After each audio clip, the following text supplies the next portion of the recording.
I'm Ariana Grande. Hi, I'm Cynthia Erivo. And you're listening to the Broadway Podcast Network. Visit bpn.fm to discover more.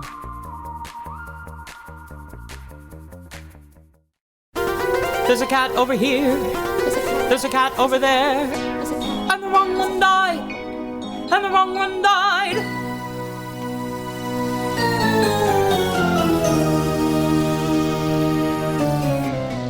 Welcome to The Wrong Cat Died, the podcast breakdown of the catastrophe. I'm your host, Mike Abrams, and today we have another amazing guest. She was Bombalurina on the U.S. National Tour 6 before COVID of Cats, so welcome, Lexie Plath, and thank you for joining me. Thanks for having me. I've talked to a few people on your tour. It's kind of a fascinating tour because it was cut short. You know, like it was going on right after the Broadway finished. It was a continuation, I feel, of that tour, but it's not the other version of the U.S. National Tour 6 that came on after that was non-equity. So I love also those starting, though, with everybody I talked to of your introduction to the show. So what was the first time? Was it the 1998 movie? Was it a touring production growing up? When did you first see it? Oh my gosh. I have been dancing my whole life. And my mom owns a dance studio. So I grew up like listening to the soundtrack from like day one. I had the VHS, like wore it out. It was the first live show I ever saw. I saw the national tour in Milwaukee, Wisconsin. Okay. And we knew the guy who was playing Mistopheles. So he brought me backstage and the Cats painted my face. And It was like the most magical moment. I was probably 5, maybe 6 years old. And Bombalurina actually painted my face, which is insane. And then was my first lead role I ever did in high school. I played Bombalurina and we won the USA Today Best High School Musical. And then I got to play Bomb on the tour. So it was kind of crazy, full circle life with Cats for me. Okay. So there's a lot here. I got a lot of follow-up questions. So let's do them in order. Let's start with you're 5, you're in Milwaukee, you're seeing a tour. Yep. So you're getting the Midwest take on tour production, which is, I didn't see the Midwest, but I'm from Indiana, so I had the same type of that's what rolls through. How much as a 5-year-old did you get of the story? And what was that aha moment when you started learning oh, wait, this is a very different story than childhood you got to notice? Yeah, I think, it was probably one of my first times in a real live theater. Mm-hmm. So that was magical already, not being in front of a screen, Yeah. But having I knew the music, so it was partially familiar to me at that point already, and I had seen the film, so I was already aware, and I think it was just the whole spectacle of almost feeling like you're a part of it versus watching it was crazy. And you got to double that and amplify it by going backstage before the show, after the show. When did you do this? Oh, I don't remember. Okay, because I think it was probably after it had. Well, I don't know. The Cats were still in their makeup and costumes, so maybe it was before. Yeah, that's such a unique experience in itself of being able to go and meet the cast and kind of see behind the scenes too. Because as a 5-year-old, it's probably almost hard to comprehend the difference. It's they're performers, but also they're cats, and then you kind of go and see them in their element and on stage and in the junkyard, but then also backstage. So that's a really cool experience. All right, I got a lot of questions about high school production. Yes. What did they tell you? How much of this? How much of a high school production is story versus dance? Well, I don't know. So my high school theater department was pretty intense. It was not pre-professional because we were a public high school, but it was a very arts focused group, right? Mm-hmm. So we had a professional choreographer come in and he set it on us. So it was very dance heavy as the show is in general. But because we also had kids who weren't dancers, who were just in the high school drama department, who were more singer actors, there was emphasis put on the story than I think probably would normally have been, because they needed something to do if they weren't doing the big dance numbers too. So we had a huge ensemble, more than a normal show. And they gave everyone random names. My best friend Lauren was Cinnamon, and just picking random names for cats, and they would assign it. And then I remember we had a whole day where we had to create our own backstory for what our character was, and who's your owner? Where are you coming from? What color are you? All different kinds of things that they got to create for themselves for characters who like don't actually exist. So that was kind of cool. Do you remember any of the backstories? Like, what did people create? What did you create first for Bombalurina? I remember me and my Demeter, we decided that we had the same owner because we had matching collars, which I feel like is probably close to what I did on tour too. But yeah, that's what I remember. I feel like we had like an old rich lady owner. Okay, were you siblings? Did you decide siblings or not? Okay, well, tell me what do you remember about Cinnamon? Not much. I remember she was like brownish yellow. Yeah, she just kind of like hung around on the side. She was like a non-dancer who like wanted to be in it. So she was like kind of younger kitten, wanted to be in the action, but like wasn't quite there yet type vibe. So I'm fascinated. Did you do like a full production? Like how long? Oh, yeah. Full 2.5 hours of show? Full show. And you have every cat and more. And more. And there are like, so what was the cat that's like essentially I always joke that if I played in any performance, I didn't do anything growing up because I also I was playing sports, didn't do any theater stuff, but I would have been the tree, which is like the joke of like, I would have been the one that just stands there and has no lines, no movement, no nothing. Did you have a cat that was like essentially the tree? We had several. Like a lot. I mean, it was like, I don't even know how many people we had. We had a lot. Like we had a big ensemble. But we also had one of my friend's dads was a welder. And so he helped build this like humongous scaffolding set that we could like climb high on. And so like we had a ton of cats like up in the rafters, like just like lounging. But it was a very like choir focused school. So all of our songs and like choral moments were like insane because we had so many people who weren't exhausted from dancing, like belting out to the heavens up in the rafters of the scaffolding. Yeah, it was pretty crazy for a high school production, I have to say. You had the booth before the booth was like literally. Like you had like an extreme on-stage booth. Yeah. I'm fascinated by different productions. I know there's a junior production about to happen in my hometown, and I'm like, what do you do in a junior production? Like, how do you explain the ball? Which is, like, do you explain the ball, or just like, hey, just dance to this number, ignore the fact that it's supposed to be an orgy, like right. Like those like, so the high school version's even harder because you're at an age where you're going to get all of that, but they're not telling you this, I'm assuming, right? Definitely not. I think to us it was like they like marketed it as like a huge party celebratory thing, and they took all the sexual innuendo out. Do you have like a playbill from that? Like, did everyone get listed by name? I think so. I'm pretty sure I have the DVD somewhere, and I'm pretty sure like the cast list has like everyone and their cat name like on the scrolling credit. I'm hoping by the time that this comes out, you have found this to share. That's my mom. She's got to have it somewhere. I want all the different cats' names. I want to know who else you added, because there are some like weird ensemble cats, and then there's like all the swings have different names throughout the years. Yeah, like I think they probably took some names from the Naming of Cats song that aren't like, some of those are like inspired by. But I want to know all the other ones. Like, and then I want to know who came up with them. Like, did your friend get to come up with Cinnamon, or was it just said? No, I think she was given Cinnamon. I'm pretty sure. I have so many questions. I'll have to ask her. I'll text her after this. I have so many questions for your theater director too. Of like, who just sitting at home one day, just like, okay, I've got 8 more cats to name. What can I come up with? Oh, that's fascinating. Okay, so you are at that point though. You're still doing. Whose choreography are you doing in that high school production? His name is Scott Michaels. He runs the Wagon Wheel Theater in Indiana, in Warsaw. But yeah, so it was his version from like beginning to end. So it's none of really the original choreography, more just like, lightly inspired by the styling of Gillian Lynn, like. Yeah, I'm sure you have to make some adjustments too, not just because of a high school production, but you're going to have different stage. You're adding a bunch of cats. You just have way too much going on. That is, so I'm assuming they didn't split like some of the characters like Gus and Bustifer and are together. Yeah, no, they were each their completely own cat. Yep. No split tracking happening. That poor person who had to play just Bustifer.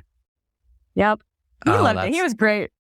I love it. These are fun. I've heard of college productions. I hear something like, I never get to kind of ask because I can't find who's done them. Like they're not published online. Like there's no like list of who's done cats in high school. And it's so fun to hear like that version because it's such a bizarre show and to begin with that to yeah, try to it was a explain hard one to get people on board with too. Yeah. I think like it wasn't like we're doing Beauty and the Beast. It's like no, cats, and I'm pretty sure most of the boys were terrified. Like the minute they heard dance belt, they were like, "What?" Yeah, do they stick them in unitards too? Yeah, like, I'm going to be in unitards in front of all my peers. Oh my god. Yeah.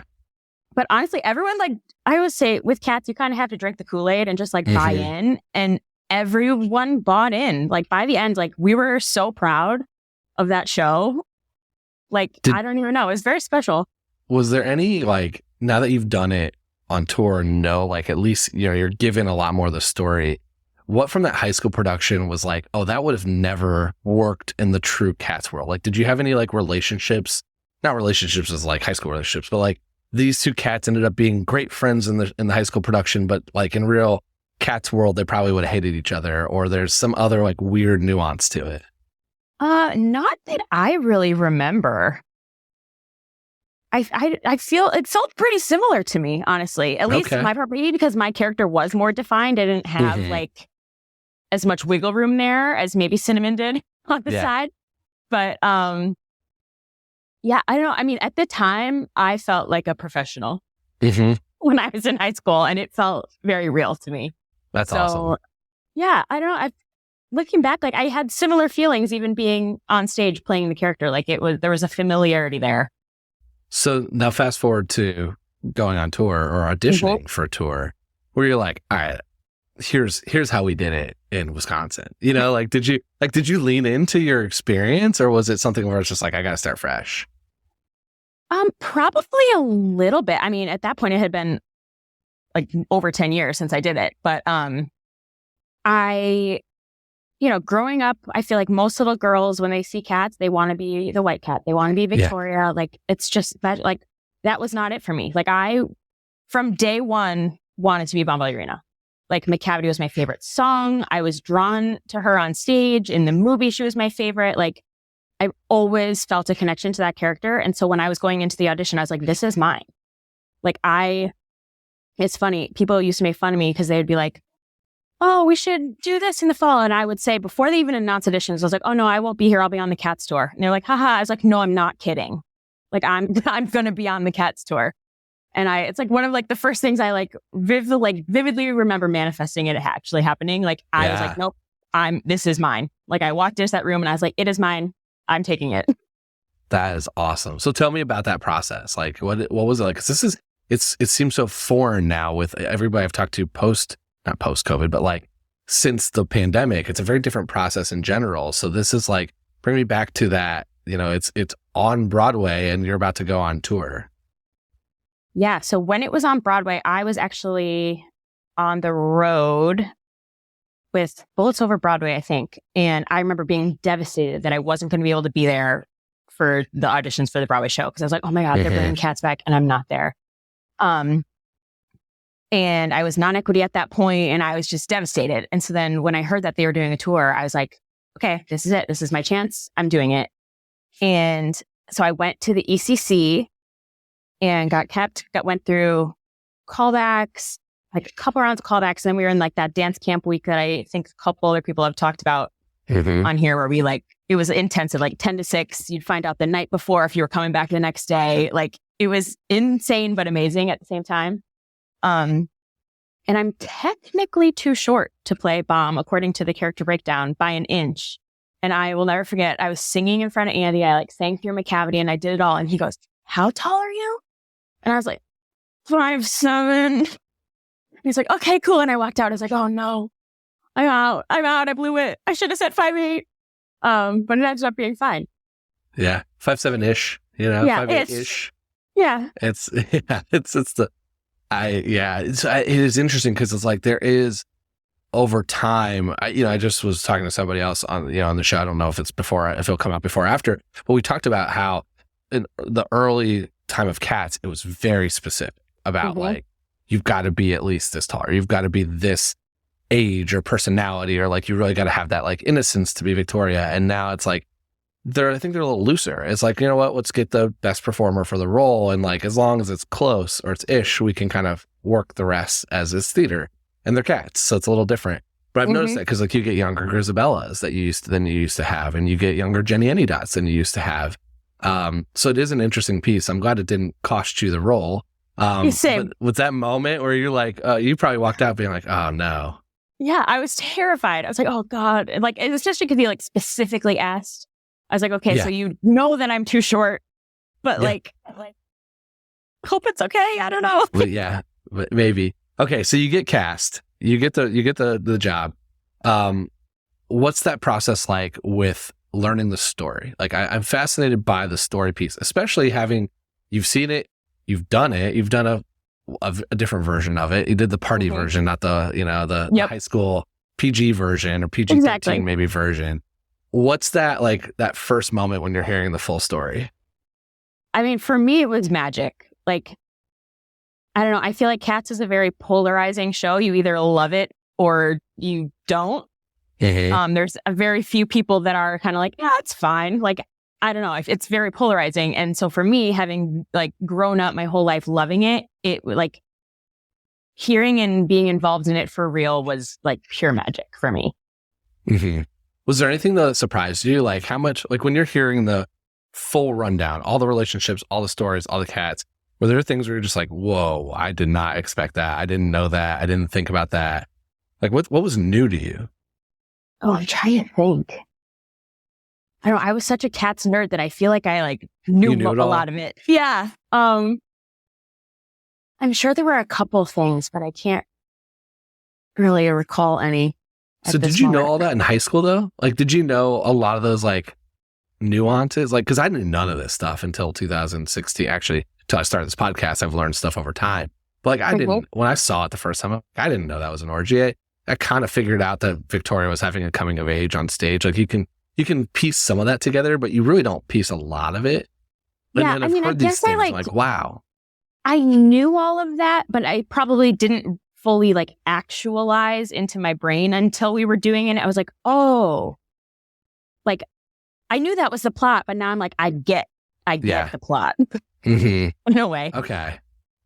So what was the, like, what was told to you though? Like, what was you obviously knew a lot of this, but like, what was the direction of like, here's what you need to know about Bombalurina. Here's what you need to convey. And here's the relationships you need to like really work on stage. Well, my 3 words that Chrissy gave me they actually surprised me, were generous, voluptuous, and frank. And, you know, like Bombalurina and Demeter, they're like the sexy cats, and Bombalurina is like the more feisty, potentially like meaner one, and Demeter's a little more reserved. And I think having generous, I think was the one that surprised me the most with her and changed the way that I like viewed her interactions with the other cats. And it gave her a warmth that I think could easily be missing in her like feisty cattiness a little bit. So that one really resonated with me and like completely changed how I viewed like interacting with other people or other cats. Voluptuous was like, that was like, you know, that was pretty normal. And then the frank was like, just like pointed to the point. She takes no bull. She's just like, this is who I am. You take it or leave it. And that was like kind of it. Yeah. The frank and the generous kind of almost are a little contradictory in itself, which makes it, I'm sure, kind of hard. Of like, there are moments where you have to be, okay, hold on, I got to be a little bit more open here than I should, but I've also got to be like quick on it. Like, how did that play out in certain moments? Were there moments where you're like, oh, I've got to really lean into one of those words versus the other word? Yeah, I think she's a lot more generous and warm around the kittens. And then with the older cats, I think she's kind of like, all right, you know, cut it out. We're the adults here type situation where she's like, I'm not taking your crap. I'll take it from Mungo Jerry and Rumpel Teaser, the little, you know, little heathens, but like Tucker, give it up. Yeah. Okay. So now you're going on tour. It hasn't been on tour in a while at this point, I think. So what was the reception of like, okay, we're bringing back cats. Like it just come back. It's kind of new. It's not the Jillian Lynn choreography. It's coming back with Andy's choreography. Like what was the I never got to see it. I was supposed to go see this in April of 2020 in Indiana. And obviously that didn't happen. I still have the tickets. I found the tickets. But like, what was there are the super fans. Like, was this a surprise to them that it was a little slightly different with different choreography? Like, what was your reception early on in the tour? I think great. Like, we were sold out almost everywhere we went, which was crazy. And I had just come from another tour where it wasn't that way. And so for me to like see full houses every night, I was like, wow, like this is really cool. You'd see the people in the audience dressed in full face makeup and full unitard. And that was crazy. We get fan art sent backstage, like really cool. My favorite part though is like watching the little kids' faces in the audience. Like, because we had a lot of times when we'd go out into the house and like interact with the audience. Yeah. Which is normally my nightmare as a performer. I hate breaking that wall. It just makes me so uncomfortable. And every single time a cat was asked to go in the audience, I was asked to go. And I was like, oh my God, here we go. But I actually grew to really like it, mostly because of like getting to see the little kid like faces light up. And it's just really cool. Did you have that moment where you're like, oh, this is me from when I was a 5-year-old all the time, right? All the time. So one thing I've argued on this podcast a lot, and I'm lessening on it, but only to a degree, is I don't think kids should see the show. But I think I'm different on that now. Of like, there's a cutoff of an age. So I'm like, 5, great, go have fun, you're gonna love it. But I'm like, where's the moment where it's like, wait a second, I'm gonna recognize the abuse of McCavity and the like orgy of the ball and some of these other things where it's like, this is probably a lot to take in. So I'm like, what's that cutoff where I'm like, I think it's like 14 to 18 where I'm like, all right, stay home. Like, let's not expose this group to this just yet. Like, let's let them become an adult before we make them see this show. Yeah, I have to disagree, but I think, having done it in high school, like a lot of that just goes over your head. And like, I feel like you can still follow the story without realizing those things. Yeah. Like, and I also feel like we notice them now because we know the deep backstory that we're told. But I think a lot of that deep backstory sometimes like is not visible to the audience, unfortunately. I guess that's fair.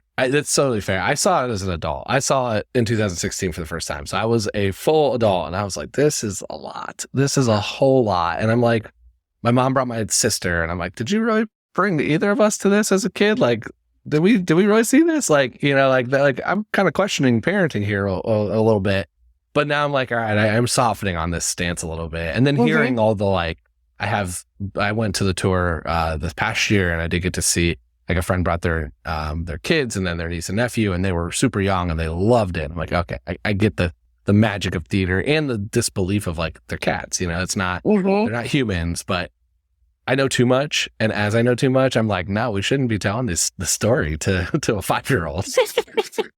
True. I just like your I song think alone. most of it, yes, I think most of it goes over their heads, though. I really do. Yeah. Okay, so tell me a little bit about some of the relationships you played on tour. So, like, what were there's obviously the Demeter relationship, but what were some of the other ones that you've kind of had to formulate over time of like, all right, I got to lean into this one, or we've got a little extra story here, or a little bit like nuance there. Tugger was a big one because we interact a lot. We partner together. We like lay on stage in each other's sweat together for like 10 minutes during Victoria Play-Doh duet. And like they have some snarky, playful, bantery interactions where it's like, you're so annoying and yet I love you type vibe. So that one's fun. Trying to think. Demeter was like, I was very protective of her. Who else? What about Grisabella? Grisabella, I think I understood her more than some of the other cats, I think, because they talked a lot about like Grisabella was potentially with McCavity at one point, and maybe that was the reason she left. And so I, was talked about that, like I went off with McCavity and came back. And so we had a similar like trauma bond that I understood a little bit. So like I was also talking like Bomb is like one of the younger leaders of the tribe. She's like influential around the kittens and is, you know, not as high up as like Monk, but she's like, you know, a big presence among the tribe. And so I think trying to like protect the other kittens, almost like in like a cautionary tale type of way, was like how I kind of interpreted it. Yeah. So was it it's not a mom vibe between Grisabella. No. It's more of like I think it's like the cool aunt vibe. You know what I mean? Well, yeah, the cool aunt that went a little too far, and then you're like, exactly. oh wait, if I'm not careful, I might follow this path. Yeah, and I think part of her anger towards Grisabella is also like almost in like perceiving a weakness in her of like, I did it and was able to come back, so why weren't you? Type thing. And I think there's probably like a hurt there and a vibe between them where she's like, you were weak and I wasn't. Yeah, it's so interesting because like there's so many different ways to like think about where'd Grisabella go and what's her relationship with the tribe and who she's actually, you know, there. And I have never felt the mom vibe, but I have felt like the aunt's a good example where it's like, all right, or a friend, like this was your friend and that was lost. Like you were together doing a lot of stuff together and they went too far one way and you got your life back on track. Yeah. It's fascinating. What about some of the other like, because Bomb kind of is, to me, flirts in the middle of where she's not the adult. She's not like the Jenny or the Jelly Lorm or anything. But she's not the kittens either. So she's like the mature of the teens or like the middle of the age kind of demographics. So how does that, like, do you have to think about that when you're on stage of where it's like, all right, I'm going to have this moment with Bustifer or with Monk or with like one that maybe is perceived as older, but you're kind of not quite there. Like, how was that like at all thought about? I guess my real question is just like, how much of this did you all think about on your tour bus of the story that's not like given directly to you? Because you have to have all those, you have to fill in and improv a lot of these moments between like what you're given as court, like you've got to be here at this moment. You've got to say this thing, but you've also got to fill in a bunch of other parts. Yeah, I think in terms of age, it was pretty easy for me because I felt like I was playing my own age almost. Like I was 26, 27 at the time. And, you know, like I felt like that's where she was. Like very like, she's like mid to late 20s. Like she's an adult, but like a young adult. And so like, how would I interact with children? How do I interact with 40-year-olds? You know, like kind of just, it felt, that age felt natural to me, I guess. Yeah. What about the other like cats? Like how much did you improv? Like how much did you have to kind of think through those? And did you have like any weird, okay, wait, we shouldn't be friends, but we are because we get along really well as humans, you know, like. Yeah. Probably. There was, a lot of improv. I mean, we did a whole day of just like learning how to be a cat and like our felinity physically. And so then taking that into like, how do you act these certain moments with that physicality? So like that was a big part of my improv. I was like, okay, if I'm tired right now, how is a cat tired? And how do I make that into this moment? You know? Interesting. But I definitely had our Play-Doh and I got along really well. And we had a few moments that probably were like not, like we probably wouldn't really know each other that well, but like we got along. So we, you know, had those moments. What else? I also really loved when swings were on. That was really fun to like have a new energy to interact with and like, how do I feel about this energy? And that type of thing was really cool. Where some people I know, definitely. They like their moments. And if the swing doesn't do that moment, they get mad. Now I like having been a swing now, I'm like, okay, that's not realistic. And also like, it's more fun to like keep it alive. And this is a different cat. Yeah. They're doing the same positioning, you know? I'm surprised by that because I would have thought the opposite of like, if you're doing the show that many times, the same thing, the same dance, the same number, that like having some freshness of a swing coming on and like giving you just a slightly different take probably almost makes it like, keeps it from being stale. For sure. And keeps you on your toes. You know, it makes you more aware during the whole show versus going on autopilot. Yeah. We're going to take a quick break and then we'll be back for more of The Wrong Cat Died. All right. I love asking this question because it seems like tour is just chaotic. So tell me some, like, what are your, like, what memories do you have of like the weird, the fun, the like craziness of tour where like, I've heard stories of the tire didn't go up or this didn't happen. Like what are some of the ones that like really stick out to you? So many. That was, what was it? The final season of Game of Thrones was out, I think, when we were on tour. It was like coming out. And so there was like a group of 6 of us. It was like me, our Jelly Lorem, our Jenny, Demeter, our Gus Bustifer, and our Grizz were like the diehard Game of Thrones people. So like every Sunday matinee, we would just be like amping up to watch Game of Thrones that night. And so we would literally like run around stage and at times like flap our wings like a dragon at each other or like, just stupid things like that are like very memorable to me for that show in particular. What else? Yeah, the tire doesn't go up. That happens, but those I don't really. Wait, so this was like, if it's the final season though, there's hot takes on that. Like, oh yeah, what was that? How was that to watch those live in random cities across the country with your friends? It was so fun. We got shirts that said "Sundays are for Westeros." Like we were obsessed. It was so fun. That is, yeah. I was not in the United States at that time. And so I was watching, I was in Sydney and Singapore, and they did watch parties at our office because it's a full 12 hours later. Oh, yeah, yeah. You can't watch it live. And so we would have the same thing. And I'm like, this is fascinating to like watch a group of people in this like office setting, figuring out how to get a copy of it, hopefully legally, to stream, to have to watch later. So I can only imagine you all watching it live, like crowded around a hotel room or a bus or that type of thing. Yeah, we always like someone hosted every week with like the whole week would be theorizing like in the dressing room, like, oh, what do we think is going to happen? Like, yeah, honestly, it like made the build up waiting for the episode that much better. Totally. Did anybody notice your flapping? Did anybody call it out? Like, I'm sure they did. Nobody like at the stage we door weren't very came subtle. in, like we had a cat dragon today.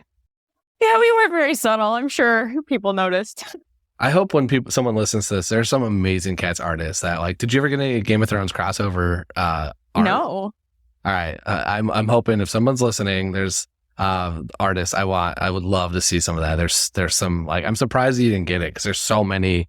Like I know you said you got a ton of fan art, but you probably need to just scream about that louder. You would have got some really cool stuff. Honestly, probably. Awesome. What other fun stories do you have from tour? What else stood out? Trying to think. Honestly, like our cast, like it was crazy, but we were all really tight because of the crazy. Like, I have a really close group of friends that I'm like still in contact with today from that show. We all go to each other's weddings and do trips together, and it's just I don't know that like I'm trying to think of like specific moments from tour, but the thing that always comes back to me is just like the people. Like I can't think of a specific moment because there's so many that just revolve around these people. Yeah. Do you ever bust out any of the choreography at the wedding? Maybe a little bit of the Gel Cabal at our our Jenny actually just got married a couple months ago, and her dad in his father of the bride speech like made all of the cats stand up, and we were like, oh my God, this is embarrassing, but it was great.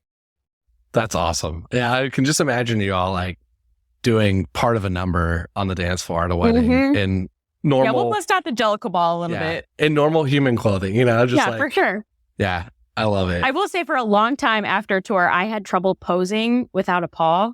Yeah. Like in all photos, I like have a paw next to me. I'm like, what am I doing with my hand? Like, get back to being a normal human being. Yeah. I've heard that from a lot of the performers. If you've done it for more than a year or two, like you're doing it so often and so frequently that you'd be like, even like when eating between shows, you'd have trouble not making the mannerisms. Yeah, for sure.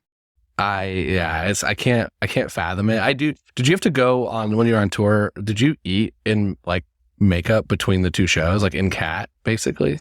More towards the beginning, like when it took longer to do our makeup, and then like I got my makeup down to like 20 minutes. So after that, I was like at some point I just wanted it off my face. Yeah. So like I would take it off in between shows so I could leave the theater and like go out.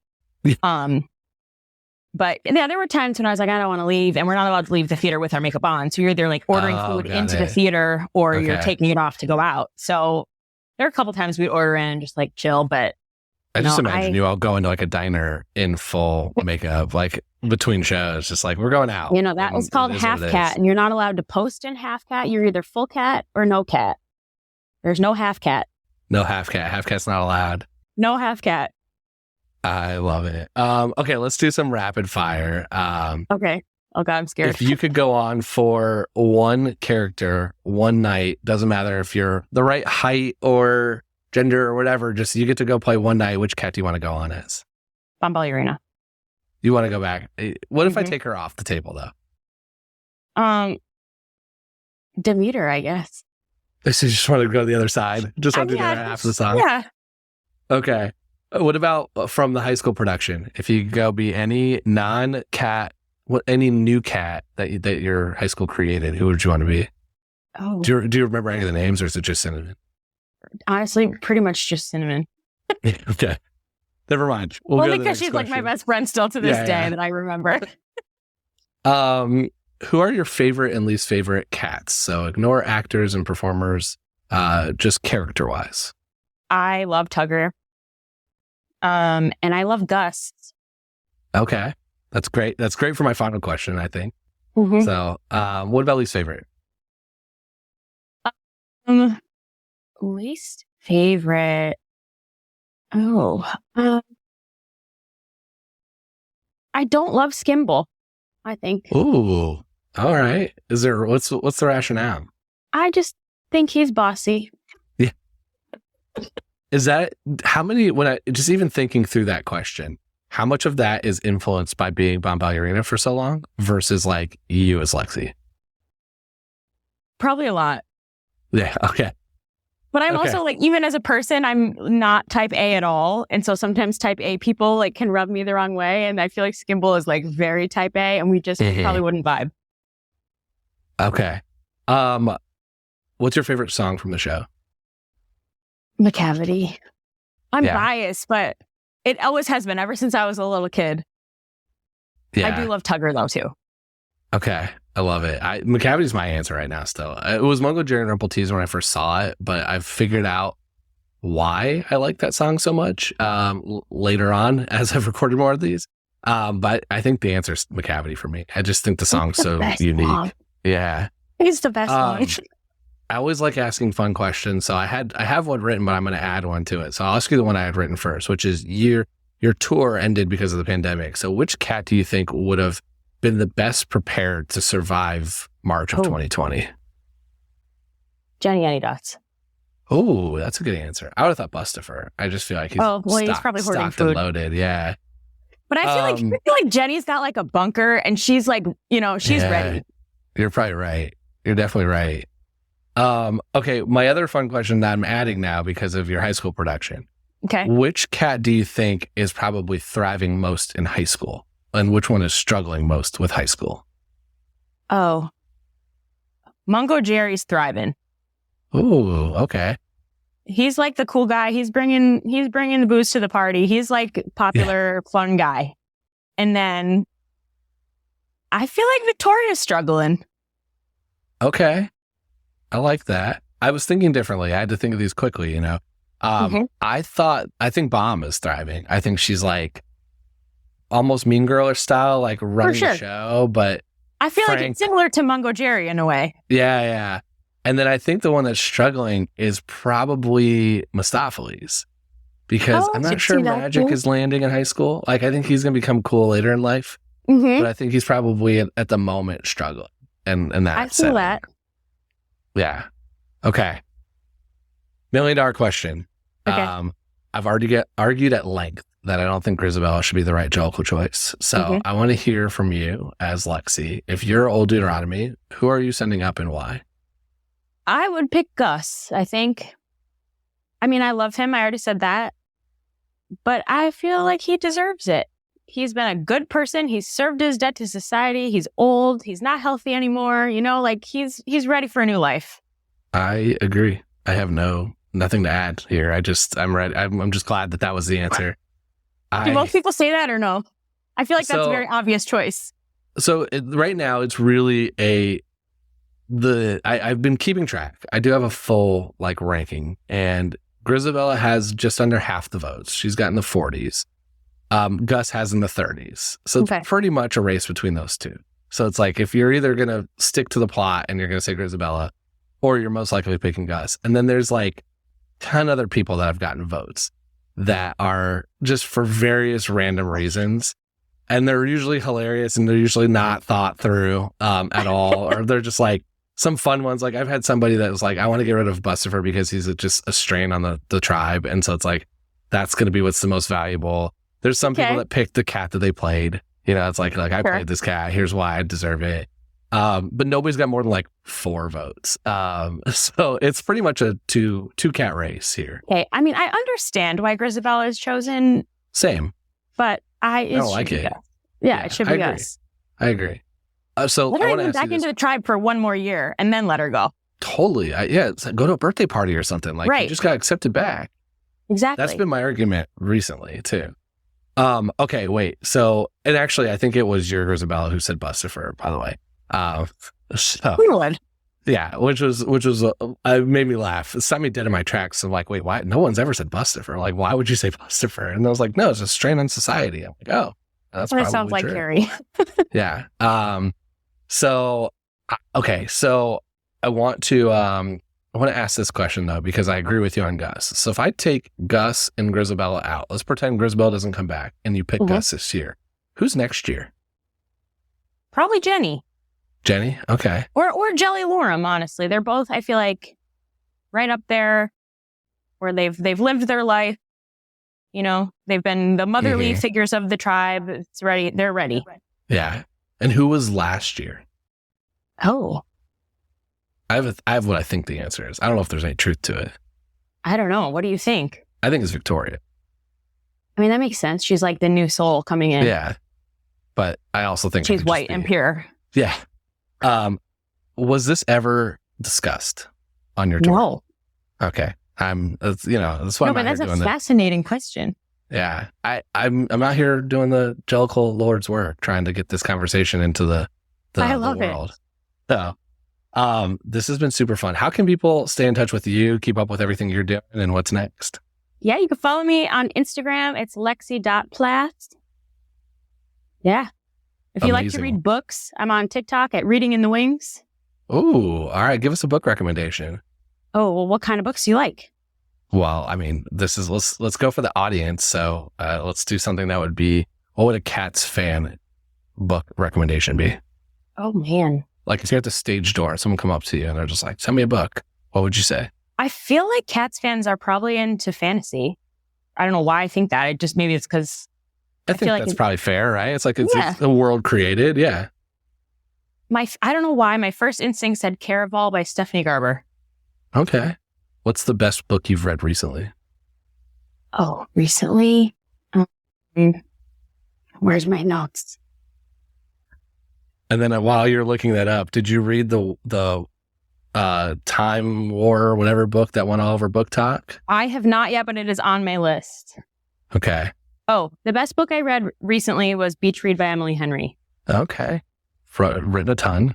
She's written a ton of stuff. Mm-hmm. So if you like this part of the episode, follow on TikTok. If you have no interest in this, then follow on Instagram. Exactly. Or both.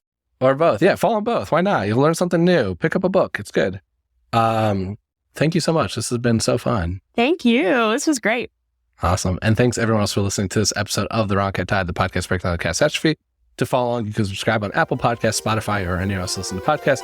Follow us on Twitter, Instagram, TikTok, and Threads at The Wrong Cat Died, or check out our website, thewrongcatdied.com.